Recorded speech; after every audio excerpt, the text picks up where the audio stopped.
Hey everyone, before we get started, let us know in the comments where you're tuning in from. We love seeing how far our stories reach. And make sure to hit that subscribe button and turn on notifications, so YouTube keeps sending you more spine-chilling stories like these.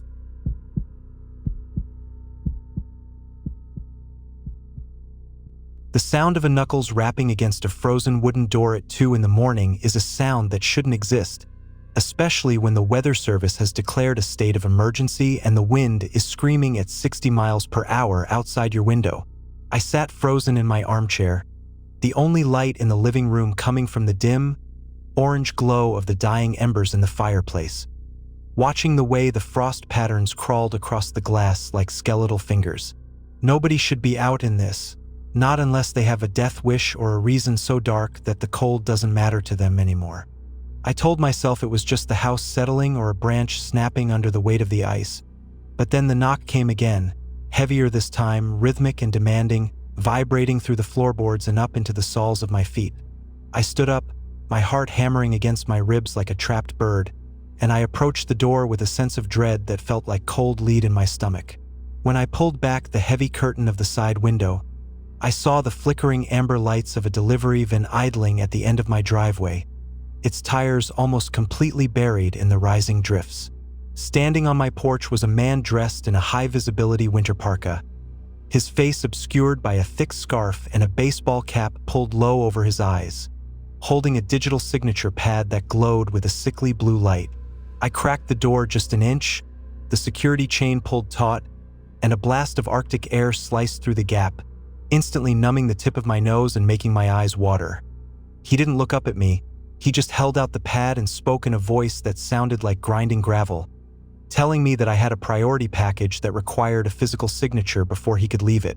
I started to tell him that I hadn't ordered anything, that there must be some mistake because the roads were officially closed to all non-emergency traffic. But he interrupted me by tilting the pad toward the light. That was when I saw it, a thick, dark smear of crimson across the plastic casing of the device, a liquid that hadn't quite frozen yet despite the sub-zero temperatures. My breath hitched in my throat as I realized the ink on the corner of his sleeve wasn't ink at all, but fresh blood that was beginning to crust over in the wind. I looked past him toward the van, trying to see if there was anyone else inside, and that was when the wind died down for just a second, creating a pocket of eerie silence in the storm. From the back of that van, I heard a rhythmic, muffled thumping sound, like someone kicking against metal with everything they had left. The man on my porch didn't flinch, he just stepped closer, pressing his weight against the door so that the chain groaned under the pressure, his eyes finally meeting mine through the gap. They were wide, bloodshot, and filled with a frantic kind of desperation that told me he wasn't just a delivery driver making a late-night stop. He whispered through his scarf, his voice trembling now, asking me to just open the door and let him in for a minute so he could warm up his hands. He said the heater in the van had failed and he couldn't feel his fingers anymore. But as he spoke, I noticed he wasn't shivering at all, and his hand was steady as he reached for the door handle. Why would a man whose heater had failed be out delivering packages in the middle of a historic blizzard instead of seeking shelter at a gas station or a police precinct? The curiosity gap in my mind began to fill with terrifying possibilities, each one worse than the last, as I realized the thumping from the van had stopped and been replaced by a low, metallic scraping sound. I told him I was going to call the state police to come and assist him, and the moment the word police left my lips, his entire demeanor shifted from a pleading victim to a calculated predator. He stopped leaning on the door and took a step back, reaching into the deep pocket of his parka and pulling out a heavy, black object that didn't look like a package or a tool. I slammed the door shut and threw the deadbolt just as I heard the heavy thud of his shoulder hitting the wood, the entire frame shuddering under the force of his attack. I ran to the kitchen to find my phone, my hands shaking so violently that I nearly dropped it, only to find that the signal was completely dead, likely due to the cell towers being caked in ice or knocked over by the wind. I was trapped in a wooden box in the middle of a white void with a man who was now circling my house, his boots crunching loudly in the frozen crust of the snow. I moved through the house in total darkness, terrified that the light from my phone would give away my position, watching as his silhouette passed by the kitchen window, then the laundry room, then the sliding glass door to the deck. He was looking for a weak point, testing the locks, his breath leaving long, ghostly plumes of steam in the air that seemed to linger long after he had moved on. The suspense was agonizing as I crouched behind the kitchen island, clutching a heavy cast-iron skillet because it was the only weapon I could find in the dark. I heard the sound of glass shattering in the basement, a sharp, crystalline explosion that signaled he had finally found a way in through the small laundry chute window. My mind raced, wondering how long it would take him to navigate the darkened basement and find the stairs, and whether he was alone or if the person thumping in the van had been his partner or another victim. I knew I couldn't stay in the house because once he was inside, he would have the advantage of the tight hallways and the lack of exits. I remembered the heavy winter coat hanging by the back door and the pair of snowshoes I kept in the mudroom for emergencies. If I could make it to the old shed at the edge of the woods, I could hide in the loft until morning, or perhaps find the flares I kept in the emergency kit. I waited until I heard his heavy footsteps mounting the basement stairs, the wood creaking under his weight, and then I bolted out the back door into the blinding white chaos of the storm. The cold hit me like a physical blow to the chest, knocking the air out of my lungs, but the adrenaline kept my legs moving as I struggled through the knee-deep drifts. I didn't look back until I reached the tree line, and when I did, I saw him standing in the open doorway of my house, his silhouette framed by the orange light of the fireplace. He looked like a shadow against the snow, a dark blotch on a world of white, holding his weapon and scanning the yard for my tracks. But the storm was my only friend in that moment, as the wind was already whipping the fresh powder into the air, filling in my footprints almost as fast as I could make them. I made it to the shed and climbed into the loft, burying myself under a pile of old burlap sacks and frozen tarps, listening to the wind howl through the cracks in the boards. I stayed there for hours, my body shivering so hard my teeth ached, watching the faint glow of my house in the distance until the sun finally began to bleed through the gray clouds. When the plow finally came down my road at dawn, I flagged the driver down, my voice hoarse and my skin blue. The police found the van abandoned in my driveway, the engine still seized from the cold, and inside the back, they found several stolen crates of high-end electronics and a trail of blood leading into the woods, but the man in the parka was gone. There is a specific kind of silence that only comes with a mountain blizzard, a heavy, suffocating blanket of sound that makes you feel like the rest of the world has simply ceased to exist. I was sitting in my living room, the only light coming from a small reading lamp, trying to ignore the way the wind was rattling the window frames in their sockets. My house is isolated, tucked away at the end of a 3-mile dirt track, and I had already accepted that I wouldn't be seeing another human soul until the plows could make it up the pass in 3 or 4 days. It was a cozy thought until I looked toward the floor-to-ceiling glass doors that lead out to the back deck, and I saw something that made the blood turn to ice in my veins. Every time the wind surged, it would whip the fallen snow into a blinding white veil, obscuring everything beyond the glass. But when the gust died down for a brief second, the air would clear just enough to reveal the edge of the woods. In that split second of clarity, I saw a figure standing at the very edge of the tree-line, a dark, motionless shape that was completely out of place in the pristine white landscape. I told myself it was a trick of the light, a twisted trunk of a pine tree or a shadow cast by the moon. But then another gust came, and when the air cleared again, the figure was no longer at the tree-line. It was now 10 feet closer, standing perfectly still in the middle of my backyard, its head tilted at an unnatural angle as if it were listening to the sound of my heart thumping against my ribs. I didn't move, I didn't even breathe. I just watched as the snow rose up again, hiding the intruder from view for several long, agonizing seconds. I counted the heartbeats.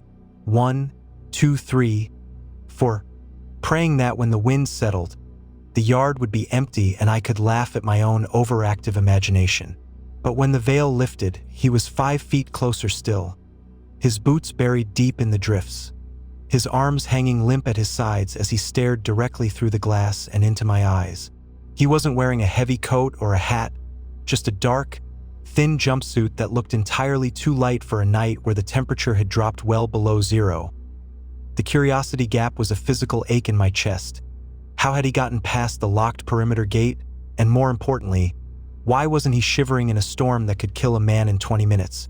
I backed away from the window, moving slowly so as not to draw his attention, even though I knew he could see me clearly in the lamplight. I reached for the light switch and plunged the room into darkness, hoping that if I couldn't see him, he couldn't see me. But the silence of the house only made the sounds from outside more terrifying. I heard the soft, muffled thud of someone stepping onto the wooden planks of the deck, the wood groaning and cracking under the weight of a body that was moving with purposeful, lethal intent. I retreated into the hallway, my hands sliding along the wall until I felt the cold metal of the door handle to the coat closet. I slipped inside, pulling the door shut until it clicked, and I sat there in the pitch black, surrounded by the smell of mothballs and heavy wool. I could hear him now, his fingernails scratching lightly against the glass of the sliding door, a sound like a dry branch scraping a window pane. He wasn't trying to break the glass yet. He was just letting me know he was there, testing my nerves, waiting for the moment I would snap and scream. Why was he playing this game, and what was he waiting for? The scratching stopped, and for a moment, I thought he might have given up, but then I heard the heavy, rhythmic thumping of someone trying to force the door off its tracks. The glass didn't break, but the lock mechanism began to scream as the metal was strained to its breaking point. I knew the sliding door wouldn't hold forever, and I knew that once he was inside, the closet would be nothing more than a wooden coffin. I remembered that I had left my car keys on the kitchen counter, and my truck was parked just 10 feet from the front door, already plugged into the engine block heater. I waited for the next massive gust of wind, a roar of sound that shook the entire foundation of the house, and I used that noise to mask the sound of me stepping out of the closet. I crawled across the hardwood floor on my hands and knees, my eyes darting toward the back deck where I could see his silhouette pressed flat against the glass, his face shadowed and unrecognizable. I reached the counter, my fingers closing around the cold metal of the key fob, and I didn't stop to think. I just stood up and sprinted for the front door. I burst out into the night, the freezing air hitting me like a wall of needles, blinding me instantly as the snow whipped into my face. I fumbled with the remote, hearing the reassuring clack of the truck doors unlocking, and I dove into the driver's seat just as I heard the back glass of the house finally shatter into 1,000 pieces. I didn't look back to see him climbing through the wreckage. I just slammed the truck into reverse and floored it, the heavy tires churning through the deep snow as I fishtailed down the driveway. I didn't stop driving until I reached the main highway, where the blue lights of a salt truck were finally visible in the distance. The police later found my house wide open to the storm, the interior covered in a layer of fine white powder, but there were no footprints leading away from the property. They found a single hand-drawn map on my kitchen table that showed the exact layout of my house, with a small X marked on the closet. I have spent 15 years behind the wheel of a 10-ton snowplow, and I have learned that the world looks very different when you are the only soul moving through a landscape that is trying to swallow you whole. The wind was screaming across the ridge, throwing sheets of white powder against my windshield so thick that the heavy-duty wipers were struggling just to keep a 6-inch clearance of glass visible. It was 3 in the morning, the dead zone of the shift, and the radio in my cab had been nothing but static for the last hour, leaving me alone with the rhythmic hum of the diesel engine and the orange glow of the dashboard lights. I was pushing a deep drift near the old quarry when my headlights caught the glint of chrome sticking out from a massive bank of snow at the edge of the ravine. My heart skipped a beat as I realized it wasn't just a piece of debris, but the rear bumper of a passenger car that had clearly slid off the icy transition and been buried within minutes. I pulled the air brake, the hiss of the lines sounding like a dying gasp in the quiet cabin, and I climbed down into the waist-deep snow to check for survivors. The cold was absolute, a biting, aggressive force that seemed to chew through my thermal layers in seconds as I struggled toward the buried vehicle. I reached the driver's side window and began frantically brushing away the crust of ice, my breath coming in ragged gasps that froze into a mist before my eyes. Inside, I saw a man slumped against the steering wheel, his face pale and his eyes closed, seemingly unconscious from the impact or the encroaching hypothermia. I pounded on the glass, shouting for him to wake up, but he didn't move, and the sense of urgency in my chest turned into a cold ball of panic. I knew I couldn't leave him there to freeze, so I waded back to my plow to grab the heavy emergency pry bar from the external tool storage box. But as I turned my back to the car, I heard a sound that didn't belong in the wind, a sharp, mechanical click that made the hair on the back of my neck stand straight up. I spun around just in time to see the unconscious man sitting perfectly upright in the driver's seat, his eyes wide and alert, staring at me with a look of predatory calculation that had nothing to do with a car accident victim. Before I could react, he threw the car door open, the force of it knocking me backward into the snowbank, and he scrambled out with a speed that was terrifyingly fluid. He wasn't injured at all. The car wasn't stuck because of an accident. It had been positioned there as a lure, a trap set for the only vehicle guaranteed to pass by this remote stretch of road during a state of emergency. He didn't say a word, he just lunged for the open door of my plow, his boots finding the steps before I could even scramble to my feet in the deep powder. I realized with a jolt of pure terror that he wasn't trying to hurt me yet. He was trying to steal my only source of heat and my only way off this mountain. I lunged forward, grabbing the hem of his jacket, but he kicked back with a heavy work boot, the heel catching me square in the chest and sending me sprawling back into the freezing white abyss. I watched in horror as he pulled himself into the high-set cab and slammed the heavy steel door, the interior locks clicking into place with a finality that sounded like a coffin lid closing. I stood there in the dark, the wind whipping my hair into frozen needles, staring up at my own truck while the man behind the glass looked down at me with a chilling, empty expression. He didn't drive away immediately. He just sat there in the warmth, watching me shiver, his hand resting on the gear lever as he savored the sight of a man realized he was about to die in the cold. Why was he waiting? Why didn't he just leave? The curiosity gap was answered when I saw him reach for the radio handset, his fingers moving over the buttons as he began to scan the emergency frequencies. He wasn't just a thief, he was a fugitive, and he needed my truck to punch through the police roadblocks that were likely waiting at the bottom of the mountain. The realization hit me that I had less than 10 minutes before my core temperature dropped to a point of no return, and the plow was the only thing standing between me and a frozen grave. I remembered the external emergency shutoff valve for the fuel line, a safety feature located near the rear wheel well that was designed to kill the engine in the event of a rollover. If I could reach it before he figured out how to operate the complex multi-speed transmission, I could dead-stick the truck and trap him in a cold iron box. I stayed low, crawling through the shadow of the massive plow blade, the sound of the wind masking my movements as I reached for the recessed lever. I pulled the valve with every ounce of strength I had left, hearing the satisfying thunk of the fuel being cut off, and seconds later, the powerful roar of the diesel engine began to sputter and choke. The man in the cab panicked, grinding the gears and slamming his fists against the dashboard as the lights flickered and died, plunging us both back into the oppressive darkness of the storm. He tried to open the door to come after me, but the sub-zero moisture had already begun to flash freeze the door seals now that the internal heater was off and the heavy steel was jammed tight. I didn't wait to see if he could kick his way out. I turned and began to run back toward the car he had used as a lure, praying that the keys were still in the ignition and that it had enough fuel to keep me alive. I dove into the cramped interior of the car, finding the keys dangling from the column, and the engine roared to life on the first try. I turned the heater to its maximum setting and huddled on the floorboards, watching the silhouette of my massive plow in the rearview mirror as the man inside continued to beat against the glass. When the sun finally rose and the second shift plow driver found us, the man in my truck was curled in a ball on the floor of the cab, his hands blue and his spirit broken by the very cold he had tried to use as a weapon.